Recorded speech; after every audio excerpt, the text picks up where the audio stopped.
ಕೇಳ್ಕೊಳ್ಳೋದಿಷ್ಟೇ. ನಾವು ಹಳ್ಳಿ ಜನಕ್ಕೆ ಏನಾಗ್ಬಿಟ್ಟಿದೆ ಅಂತಂದ್ರೆ ದೇವಸ್ಥಾನ ಕಟ್ಟೋದ್ರಲ್ಲಿ ಇರ್ಬೋದು, ಏನೋ ಒಂದು ಮಾಡ್ಬೇಕು ಅಂತ ಉತ್ಸವ ಜಾಸ್ತಿ, ಆದ್ರೆ ಅದ್ರಲ್ಲಿ ಮರ್ತೋಗ್ಬಿಡೋದು ಏನಂದ್ರೆ ಜೀವನ ಮರ್ತ್ಬಿಡ್ತಾ ಇದ್ದಾರೆ. ಯಾಕಂದ್ರೆ ಒಂದು ನಾನು ಮಾತಾಡಿದಾಗ ರಾಜಕೀಯ ಅನ್ಕೊಂಡ್ಬಿಡ್ತಾರೆ, ರಾಜಕೀಯ ಅಲ್ಲ, ನಾನು ಹೇಳ್ತಾ ಇರೋದು ನಮ್ಮ ಜನಗಳು ಹೆಂಗ್ ಇರಬೇಕು ಅಂತ. ನಾನು ಯಾವಾಗಲೂ ನನ್ನ ಆಸೆ ಏನಂದ್ರೆ ನಮ್ಮ ಜಂಗಮ್ ಕೋಟೆಯಿಂದ ಈ ಕಡೆ ಜನರಿಂದ ದಡ್ಡರನ್ನು ಹೋಗ್ಬಿಟ್ಟಿದ್ದಾರೆ. ಎಲ್ರು ಫುಟ್ಬಾಲೇ ಆಡ್ಕೊಳ್ತಾ ಇರೋದು, ವರ್ಷನೂ ಫುಟ್ಬಾಲೇ ಆಡ್ಕೊಳ್ತಾ ಇರೋದು. ಆಯ್ತಾ, ₹1 ಗ್ರಾಂಟ್ಸ್ ಇಲ್ಲ, ₹1 ಜನಗಳಿಗೆ ಕಷ್ಟ ಇಲ್ಲ, ಜಿಲ್ಲಾ ಆಸ್ಪತ್ರೆಗೆ ಹೋಗಿ ಅದು ನೋಡೋರು ಜನ ಇಲ್ಲ. ಇಲ್ಲಿ ಹೋದ್ರೆ ಶಿಡ್ಲಘಟ್ಟ ಕಳಿಸ್ತಾರೆ, ಶಿಡ್ಲಘಟ್ಟ ಕಳಿಸ್ತಾರೆ, ಚಿಕ್ಕಬಳ್ಳಾಪುರ ಕಳಿಸ್ತಾರೆ, ಚಿಕ್ಕಬಳ್ಳಾಪುರ ಬೆಂಗಳೂರು ಕಳಿಸ್ತಾರೆ. ಯಾರು ನೋಡೋಕ್ ಕೇಳೋದಿಲ್ಲ. ಇದನ್ನ ನಾವ್ ಎದ್ದೇಳ್ಬೇಕು ಅಂತಂದ್ರೆ ನಿಮ್ ಮಕ್ಕಳು ಬುದ್ಧಿವಂತರಾಗಬೇಕು. ಆಯ್ತಾ, ಈ ರಾಜಕೀಯದವ್ರನ್ನ ನಂಬ್ಕೊಟ್ರೆ ಏನೂ ಆಗಲ್ಲ. ಸೊ ಮಕ್ಕಳು ಉದ್ಧಾರ ಆದ್ರೆ ಸ್ಕೂಲ್ಗಳನ್ನ ದೊಡ್ಡದಾಗಿ ಮಾಡೋಣ, ಸ್ಕೂಲ್ಗಳಲ್ಲಿ ಏನಾದ್ರು ಟೆಕ್ನಾಲಜಿ ತರೋಣ ಅಂತ ತರೋಣ. ನಾನು ಮಾಡ್ತಾ ಇದ್ದೀನಿ, ನಮ್ಮ ಊರಲ್ಲಿ ಹಳೆಹಳ್ಳಿಯಲ್ಲಿ ಒಂದು ಸೆಂಟರ್ ಓಪನ್ ಮಾಡ್ತಾ ಇದ್ದೀನಿ. ನಾನೆಲ್ಲ ವ್ಯವಸ್ಥೆ ಮಾಡ್ತಾ ಇದ್ದೀನಿ. ಇಲ್ಲಿ ಓದಿದ ಗ್ರಾಜುಯೇಟ್ಸ್ಗೆ ಹೆಂಗ್ ಟ್ರೈನ್ ಮಾಡಬೇಕು, ಹೆಂಗ್ ಓದ್ಬೇಕು, ಹೆಂಗ್ ಇಂಟರ್ವ್ಯೂನ ಅಟೆಂಡ್ ಮಾಡಬೇಕು, ಅದನ್ನ ಹೇಳ್ಕೊಡೋ ರೀತಿಯಲ್ಲಿ ನಮ್ಮ ಗ್ರಾಜುಯೇಟ್ಸ್ಗೆ ಕೆಲಸ ಸಿಗ್ಬೇಕು ಅನ್ನೋ ಒಂದು ಆಸೆ ನನಗೆ. ಆಯ್ತಾ, ನಮ್ಮ ಊರುಗಳೇ ತುಂಬಾ ಓದ್ತಾ ಇದ್ದಾರೆ, ಮಕ್ಕಳು ಓದ್ತಾ ಇದ್ದಾರೆ, ಬಟ್ ಅವ್ರಿಗೆ ಆ ಜಾಗ ಸಿಗ್ತಾ ಇಲ್ಲ. ಏನ್ ಸಿಗ್ಬೇಕು ಅದು ಸಿಗ್ತಾ ಇಲ್ಲ. ಒಂದು ₹10,000 ಸಂಬಳ ಸಿಗ್ತಾ ಇಲ್ಲ ಬೆಂಗಳೂರಲ್ಲಿ. ಗ್ರಾಜುಯೇಟ್, ಡಬಲ್ ಗ್ರಾಜುಯೇಟ್ ಹೋಗಿದ್ದಾರೆ. ಅದು ಅವ್ರಿಗೆ ಏನು ಸಿಗ್ತಿಲ್ಲ, ಯಾಕಂದ್ರೆ ಅವ್ರಿಗೆ ಟ್ರೈನಿಂಗ್ ಸರಿ ಇಲ್ಲ. ಸೊ ನನ್ನ ಆಸೆ ಏನು ಅಂತಂದ್ರೆ ದೇವಸ್ಥಾನಗಳೆಲ್ಲ ಇರುತ್ತೆ, ಶಕ್ತಿ ಕೊಟ್ಟಂಗೆ ದೇವಸ್ಥಾನಗಳು ಅಲ್ವಾ. ಕೊನೆಗೆ ಅದು ಮನೇಲಿ ಮಕ್ಕಳು ಓದ್ಬೇಕು. ನೋಡಿ, ಎಷ್ಟೊಂದು ಜನ ಇಲ್ಲಿ ಬಂದಿರೋರಲ್ಲಿ ಹೇಳ್ತೀನಿ, ಮಕ್ಕಳು ಕಷ್ಟಪಟ್ಟು ಓದಿಸ್ತಾ ಇರ್ತಾರೆ, ಅವ್ರಿಗೆ ಜಾಬ್ ಸಿಕ್ಕಿಲ್ಲ ಅಂದ್ರೆ ಏನ್ ಗೊತ್ತು ಅವ್ರು ಓದಿದ. ಅದಕ್ಕೆ ನಾನು ಹೇಳೋದಂದ್ರೆ ಮಕ್ಕಳನ್ನ ಆದಷ್ಟು ಚೆನ್ನಾಗಿ ಓದಿಸ್ತೀವಿ. ಆಯ್ತಾ, ಓದ್ಸೋ ಕಡೆ ನನ್ಗೆ ಯಾವತ್ತಾರು ನನ್ ಕಾಣಿ, ನಾನು ಮಾಡ್ತೀನಿ, ನನ್ನ ಕಡೆಯಿಂದ ಏನಾಗಬೇಕು ಮಾಡ್ತೀನಿ. ಬೆಂಗಳೂರಲ್ಲಿ ಸೀಟ್ ಬೇಕಾ, ಇಲ್ಲ ಬೇರೆ ಸೀಟ್ ಬೇಕಾ, ನನ್ಗೆ ಗೊತ್ತಿರೋ ಕಾಂಟ್ಯಾಕ್ಟ್ ನಾನು ಕೊಡಿಸ್ತೀನಿ. ಗೊತ್ತಾಯ್ತಲ್ಲ. ಸೊ ತಿನ್ಸಂದ್ರ ಅಂತಲ್ಲ, ನನ್ ಶಿಡ್ಲಘಟ್ಟನೆ ನಮ್ಮ ತಾತ ಆದ್ಮೇಲೆ ನಮ್ಮ ತಾತ ನಂಗೆ ಅದೇ ಹೇಳ್ಕೊಟ್ಟಿರೋದು.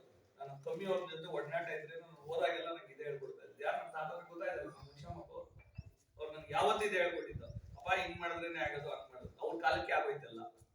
ಆಮೇಲೆ ಏನು ನಮ್ ಕಡೆ ಬಡವಳಿ ಇಲ್ಲ. ಸೊ ಇದೊಂದು ಆಯ್ತಾ.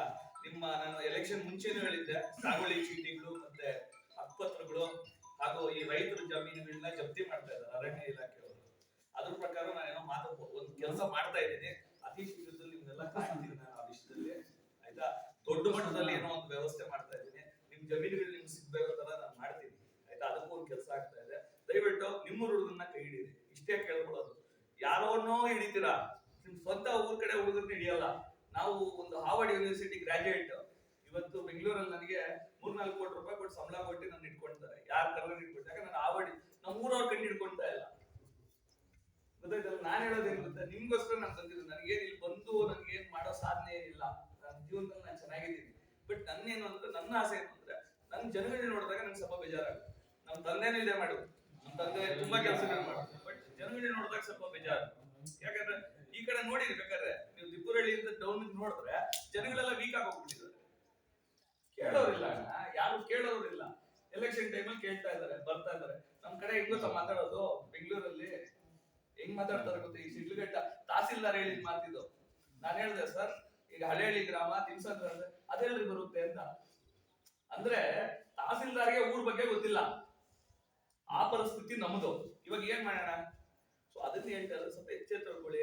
ಆಯ್ತಾ, ದೇವಸ್ಥಾನಗಳೆಲ್ಲ ನಡೀತಾನೆ ಇರುತ್ತೆ. ನಾನಿಲ್ಲ ಅಂದ್ರೆ ಇನ್ನೊಬ್ರು ಬರ್ತಾರೆ, ಇನ್ನೊಬ್ರು ಇಲ್ಲ ಅಂದ್ರೆ ಇನ್ನೊಬ್ರು ಯಾರೋ ಬರ್ತಾರೆ. ದೇವಸ್ಥಾನಗಳಲ್ಲಿ ಆಯಮ್ಮ ದೇವ್ರದ್ದು ಇಚ್ಛೆ, ಯಾರ ಕೈಯಿಂದ ಯಾರ ಕೆಲಸ ಆಗಬೇಕು. ಆದ್ರೆ ಮಕ್ಕಳನ್ನ ಆದಷ್ಟು ಚೆನ್ನಾಗಿ ಓದಿಸಿ. ಆಯ್ತಾ, ನಿಮ್ ಕೈ ಹಿಡಿದವ್ರನ್ನ ಕೈ ಹಿಡ್ಕೊಳ್ಳಿ. ನಿಮ್ ಕೈ ಯಾರು ಹಿಡಿತಾರಲ್ಲ ಅವ್ರ ಕೈ ಹಿಡಿದು, ಅವತ್ತು ನಿಮ್ಗೆ ಮುಂದಿನ ದಿನಗಳಲ್ಲಿ ತುಂಬಾ ಅದು ಹೆಲ್ಪ್ ಆಗುತ್ತೆ. ಅಷ್ಟು ಹೇಳ್ತಾ ನನ್ನ ಆಸೆ ಅಷ್ಟೇ. ಎಂಡ್ ಆಫ್ ದ ಡೇ ನೀವು ಅನ್ಕೋಬಹುದು ಏನಂತ, ನನ್ನ ಆಸೆನೇ ಅಷ್ಟಿರೋದು. ಇವಾಗ ನೋಡಿ, ನಮ್ಮೂರಲ್ಲಿ ನಮ್ಮ ಮಕ್ಕಳನ್ನೆಲ್ಲ ನಾನು ದತ್ತಕ್ಕೆ ಹೋಗ್ತೀನಿ. ನಮ್ಮ ಅಣ್ಣನ್ ಗೊತ್ತು, ನಮ್ಮ ಮಕ್ಕಳನ್ನ, ನಮ್ಮ ಊರ್ ಮಕ್ಕಳನ್ನ ನಾನು ಏನ್ ಮಾಡ್ತೀನಿ ಅಂತ ನೋಡ್ತಾ ಹೋಗಿ. ನನ್ನ ಊರ್ ಮಕ್ಕಳನ್ನ ಏನ್ ಮಾಡ್ತೀನಿ ಅಂತ, ನಮ್ಮ ಊರಲ್ಲಿ ನಾವೊಂದು 2-3 IPS IAS ತಂದಿಲ್ಲ ಅಂತ ಕೇಳಿ.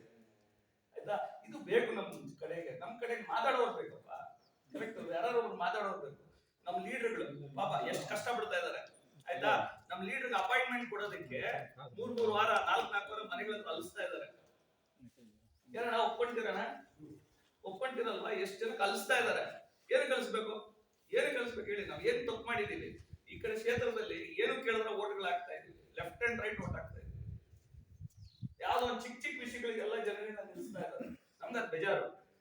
ಯಾಕೆ ಲೀಡರ್ಗಳನ್ನ ಯಾಕೆ ಆತರ ನೋಡ್ಬೇಕು? ಲೀಡ್ರೆ ಊರಲ್ಲಿ ಏನೇ ಕಷ್ಟ ಆದ್ರೂ ಆ ಲೀಡರ್ ನಿಂತ್ಕೊಳ್ತಾರೆ. ಯಾರೋ ಒಬ್ರು ಸಾವಾದ್ರೆ ಲೀಡರ್ ಹೋಗ್ಬಿಟ್ಟು ಪಾಪ ನೋಡ್ತಾರೆ. ಆ ಲೀಡರ್ನ ಯಾರು ನೋಡ್ತಾ ಇಲ್ಲ. ನಮ್ಮ ಲೀಡರ್ಗಳು ಹಂಗೆ ಒಂದೊಂದ್ಸಲಿ ಮಾಡ್ಬಿಡ್ತಾರೆ. ಲೀಡರ್ಗಳು ಕೊನೆ ಎಲೆಕ್ಷನ್ ಟೈಮ್ ತನಕ ಒಂಥರ ಹಂಗಲ್ಲ, ನಮ್ಮ ಅವ್ರ ಕಷ್ಟಗಳಿಗೆ ಯಾರು ಆಗ್ತಾ ಇದಾರೆ, ಇದು ಇಂಪಾರ್ಟೆಂಟ್. ಅದಕ್ಕೆ ನಾನು ಹೇಳೋದೇನಂದ್ರೆ ದಿಬ್ಬುರಳ್ಳಿಯಿಂದ ಈ ಕಡೆ ಅಂದ್ರೆ ಸ್ವಲ್ಪ ಶಿಡ್ಲು ಕಟ್ಟಿದ್ದ ಈ ಕಡೆಗೆ ಸ್ವಲ್ಪ ಬುದ್ಧಿವಂತರಾಗೋಣ. ಯಾರನ್ನಾರು ಗೆಲ್ಸ್ಕೊಳ್ಳಿ, ಆ ಗೆಲ್ಸ್ಕೊಂಡವನು ನಮಗೋಸ್ಕರ ಮಾತಾಡ್ಬೇಕು. ಇದು ನನ್ನ ಆಸೆ. ಈ ರೈತರಿಗೆಲ್ಲ ಈ ಚಿನ್ನದ ಬೆಲೆ ಬಂದಿರೋದು ಜಮೀನುಗಳಿಗೆ. ಜಗನ್ಕೋಟೆ ಹತ್ರ ಕೊಡೋಗ್ಬಿಟ್ಟು KBD ಹಾಕ್ಬಿಟ್ರು ಲೊಕೇಶನ್ ನ. ಈ ಕಡೆ ಹಾಕ್ಸ್ಕೊಬೇಕಿದ್ದು, ಇದು ಹೈವೇ ಹತ್ರ, ಈ ಜಾಗ ಹೈವೇ ಹತ್ರ. ಈ ಕಡೆ ಬಂದಿದ್ರೆ ಇವತ್ತು ನಮ್ಮ ಜಮೀನುಗಳು 1 ಕೋಟಿ 2 ಕೋಟಿ 3 ಕೋಟಿಗೆ ಹೋಗಿರೋದು. ಯಾರು ಇವ್ರು ಹೆಂಗ್ ನಮ್ಮ ಹತ್ರ 500 ರೂಪಾಯಿ ಓಟ್ ತಗೊಂಡವ್ರು? ಕರೆಕ್ಟ್ ಅಲ್ಲಣ್ಣ? ಕರೆಕ್ಟ್ ತಾನೆ ಹೇಳ್ತಾ ಇರೋದು? ಸ್ವಲ್ಪ ಎದ್ದೇಳಿ, ಬುದ್ಧಿವಂತರಾಗಿ. ನಮ್ಗೊಂದು 500 ರೂಪಾಯಿ ದುಡಿಮೆ ಇಲ್ಲ ಅಣ್ಣ. ಈ ಊರಲ್ಲಿ ನಾನು ನೋಡಿದ್ರೆ 500 ರೂಪಾಯಿ ದುಡಿಮೆ ಇಲ್ಲ. 500 ರೂಪಾಯಿ ದುಡಿಮೆ ಇಲ್ಲ. ಬೆಂಗಳೂರಿಂದ 60 ಕಿಲೋಮೀಟರ್ ಅಂದ್ರೆ ಏನ್ ಅರ್ಥ? ಸೊ ಎಲ್ಲ ಎಚ್ಚೆತ್ಕೊಳ್ಳಿ ಆಯ್ತಾ. ಏನೇ ಮಾಡ್ತಾರೋ ನಿಮ್ಗೋಸ್ಕರ ಮಾಡ್ತಾ ಇರೋದನ್ನ. ನಿಮ್ಗೆ ಯಾವತ್ತು ನನಗೆ ಬೇಡಪ್ಪ ನೀನ್ ಮಾಡೋದು ಅಂತ ನನ್ನ ಉದ್ದೇಶ ನಿಲ್ಸ್ಬಿಡ್ತೀನಿ ಆಯ್ತಾ. ನೀವ್ ಹೇಳ್ಬೇಕು, ನಿಮ್ ಮಗ ಬಂದು ನಿಂತಿದ್ದಾನೆ, ಇವಾಗ ನೀವ್ ಹೇಳ್ಬೇಕು, ಇಲ್ಲ ಅಣ್ಣ ನಾನು ನಿಮ್ ಹಿಂದೆ ಇರ್ತೀನಿ, ನೀವು ಮಾಡೋಣ ನಾವು ಇದೀವಿ ಅಂತ ಹೇಳಿದ್ರೆ ಮಾಡ್ತೀನಿ. ಎಷ್ಟಾದ್ರೂ ಮಾಡ್ತೀನಿ, ನನ್ ಕಷ್ಟ ಆದಷ್ಟು ಮಾಡ್ತೀನಿ. ಇಲ್ಲ ಅಣ್ಣ ಸಾಕಣ ನೀನ್ ಮಾಡಿದ್ದು, ನೀನ್ ಮನೇಲಿ ಕೂತ್ಕೊಳ್ಳೋಣ ಅಂದ್ರೆ ನಮ್ಮ ಊರಿಗೆ ಸೀಮಿತ ಆಗುತ್ತೆ. ನಾನು ಊರಿಗೆಲ್ಲ ಕೆಲಸ ಮಾಡ್ತೀನಿ, ನಮ್ಮ ಊರಿನಲ್ಲೇ ಬೆಳೆಸ್ತೀನಿ. ಅಷ್ಟೇ ಆಸೆ ನನ್ಗೆ. ಕರೆಕ್ಟ್ ಅಲ್ವಾ? ಹೋದ ಎಲೆಕ್ಷನ್ ನನಗೇನ್ ಬೆಳೆದಿಲ್ಲ, ಅವಶ್ಯಕತೆ ಇರಲಿಲ್ಲ. ಬ್ಯಾಕ್ ನಿಂತಿದ್ದು ನಿಮ್ಗೋಸ್ಕರ ಬಂದು ನಿಂತಿದ್ದು. ಎಷ್ಟೊಂದ್ಸಲಿ ಹೇಳಿದ್ರು ನಿಮ್ ಊರ್ ಹುಡುಗ ಬಂದು ನಿಂತಿದ್ದೇನಕ್ಕೆ? ನಿಮ್ಗೋಸ್ಕರ.